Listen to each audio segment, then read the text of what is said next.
So in the last little while, I've learned quite a bit about editing drums in GarageBand, and that's mostly because of this super handy drummer track that a lot of you probably already know about. What I'm going to do right now is I'm just going to show you one of the main things that was really a game changer for me, and I've already talked about it in other videos, but it's worth kind of reiterating in this one.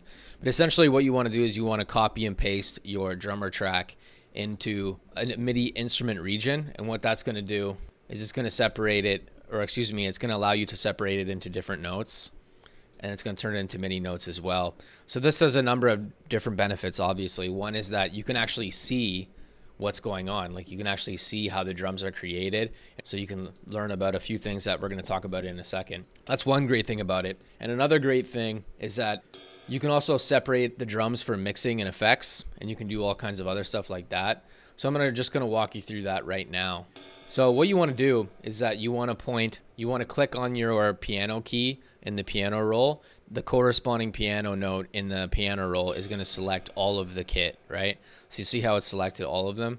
That's something that another user actually pointed out to me, by the way. So if you ever have anything you want to say in the comments, just let me know. Like, a lot of the times I make videos on things that my commenters say. But anyway, so another really important trick that I find is that you want to put your playhead arrow right at the start of the note that you're about to copy and paste into a new software instrument region. And that's just going to allow you to copy and paste the notes without worrying about where it's going to go. It's going to be exactly where it's supposed to be. And I'll show you what I mean by that right now. So there we go. It's selected. I'm going to take a look first to see it, make sure everything is good to go. Yeah, I'm not missing anything. All right, perfect. So now I'm going to go down here. I'm going to hit copy, Command V, excuse me. There. So now it's perfect. It's exactly where it needs to be. And you can do a comparison like this. So you can clearly see that those notes are exactly where they should be. So basically you just go through each part of the kit and you continue doing that until you're, totally done. So what we're gonna do now is we're gonna take a look at what note needs to come next, and it's this one. So we're gonna hit Command C. We're gonna do the same thing. We're gonna zoom in like that, make sure the playhead arrow is exactly where it's supposed to be, and then we're gonna go New Track with Duplicate Settings. Same thing. Stretch it out so it's equal. And then back to the same thing again. We're gonna zoom out a little bit, make sure we're not missing anything. Good. So now we're gonna take these symbols up here. We got them all selected. Yeah. So we're gonna zoom in again. I'm actually gonna pull this back first. Now we're gonna zoom in, and there, the playhead arrow is exactly where it should be. We're gonna click that again. Command C. New Track with Duplicate Settings. There. And so you just continue doing that. Another thing that's worth mentioning is that make sure you properly label everything once you're done. You can do that in the midst of it as well, but either way, you're going to need to label them because you have to know where everything is, right? Proper labeling is a must.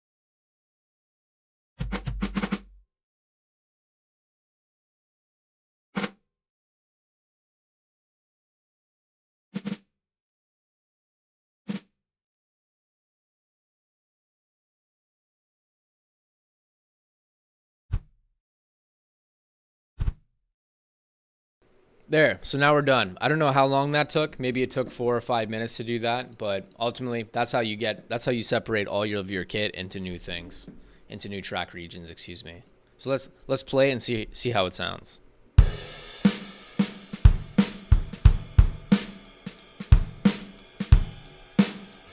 There, sounds good. So what I'm going to do now is I'm actually just going to do a comparison just so we can see that it sounds the way it should. Yeah, so that's how the drummer track normally sounds. Another thing that's worth mentioning, and I want to point this out to you, it's that it doesn't work in the same way with the electronic drum kit. And by that, I mean there's one note missing in the electronic drum kit where it makes it so it doesn't work as smoothly.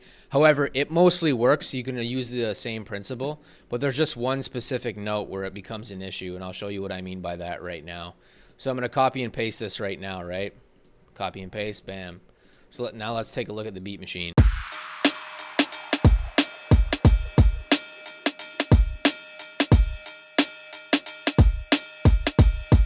So you can see these notes right here, right? This is B2. Well, when you click on the piano roll, it's playing a different note than what's in than sound that's coming from the other note in the actual piano roll. So listen.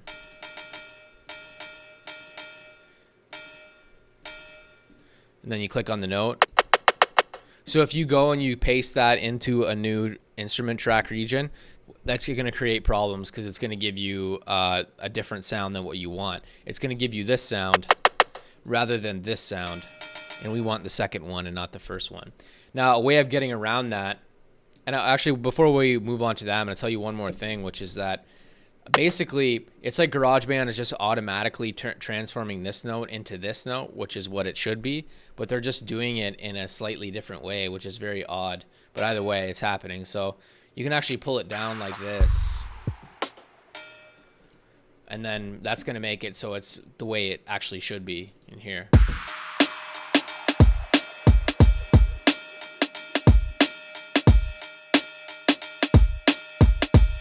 So now listen, this is the way it was before. You notice how they're the exact same even though the position of the note changed? Yeah, I noticed that as well. But if you try and copy and paste that into a new region, as I said before, that's where the issues are going to come in. So in terms of really getting your drums to sound a lot better, this is something that I found out just by taking a good look at the drums and the drummer track specifically, but also listening to people like Rick Beato, who talks about this in his own video. He just talks about the way that, I've heard this many times actually now, and that is that most drums are actually programmed. Like if you listen to rock recordings and metal recordings and, you know, anywhere where there's drums nowadays, usually the drums are actually programmed. Everything is like sampled drums. And they just do that because recording drums is such a time-consuming process. And it, you know, takes a lot of time. And why would you do that when you could just use, you know, a computer and no one will ever know? It'll just sound just as good and you don't have to worry. And the funny thing is that the same thing applies to bass as well. Like apparently a lot of guitarists are just like, they just do the bass part and then they just send the bass player home, which is kind of funny. And if you watch Spectra Sound Studios or whatever his channel is called, I don't remember his name. Sorry. He has a great channel. Is it Ricker or something? I don't know. But anyway, he talks about like how much he hates bass players and how they're all useless and all that kind of stuff, which is kind of funny. But anyway, where was I? I forget where I was. So regarding the Rick Beato video, what I learned was just like the importance of velocity. And funny enough, another commenter has pointed this out to me a long time ago, but I didn't really take it that seriously at the time just because a lot of people say a lot of stuff, you know. But if you take a look at the velocity between some of these notes, you'll notice that there's a big difference between each one. And this is one of these tips where this is what's going to make it sound more human and more alive and more like an actual person played it. So what that is that you have your left one like this, right? The left one will be 31, so that's like the weaker hand, and that's why it's lower in velocity because it's a weaker hand doing it. And then you got your right one, which is 78, which is a stronger one. So left one, strong one, left one, strong one, weak one, strong one, weak one, strong one. And then another thing that's worth mentioning about that too is that this is applied to the snare as well. So you'll do the same velocity trick on the snare, particularly the notes that are off beat. So if you take a look at my snare right here, take a look at these snare notes and the way that they're exactly on beat. This one, 1, 2, 3, 4, 5, right? So those are all exactly on beat. And then when these ones are slightly off beat, the velocity has been adjusted in a way to account for that.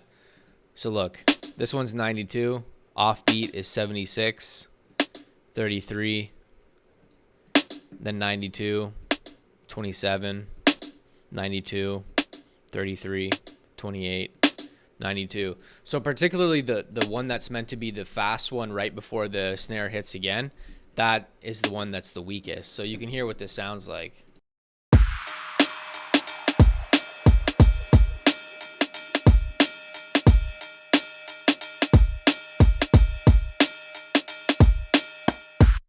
So that's how you get that like jumpy syncopated sound. That's how you get that what, I don't know what you would want to call it. Like it's kind of funky. It's kind of cool. It's got a nice groove to it, right? And that's how you create that. You just kind of make your snare beat in such a way where it's exactly on the beat, but then you have off beats in between where the velocity of them is made to be a bit weaker. That way it creates this like up and down bouncy effect. And lastly, one other thing that I find very useful, and that is that the ability to change the volume of each part of the kit right in the smart controls. So to hit your smart controls, you just hit B, right?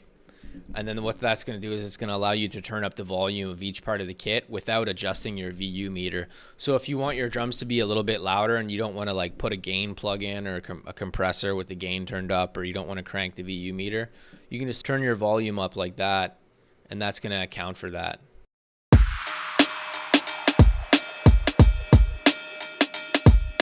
So yeah, the same thing applies with the real drum kit as well, so-called real, in the sense that, you know, you just put your kick and your snare down like this, and then it's going to adjust for that effect, and then you don't have to adjust the volume in the VU meter.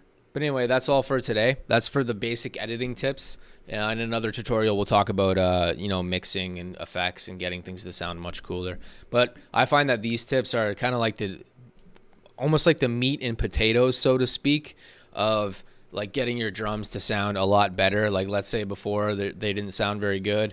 Like when you try and program drums on your own, well, these tips, they should be able to get you in a position where your drums actually sound pretty good. But anyway, I'll see you in the next video.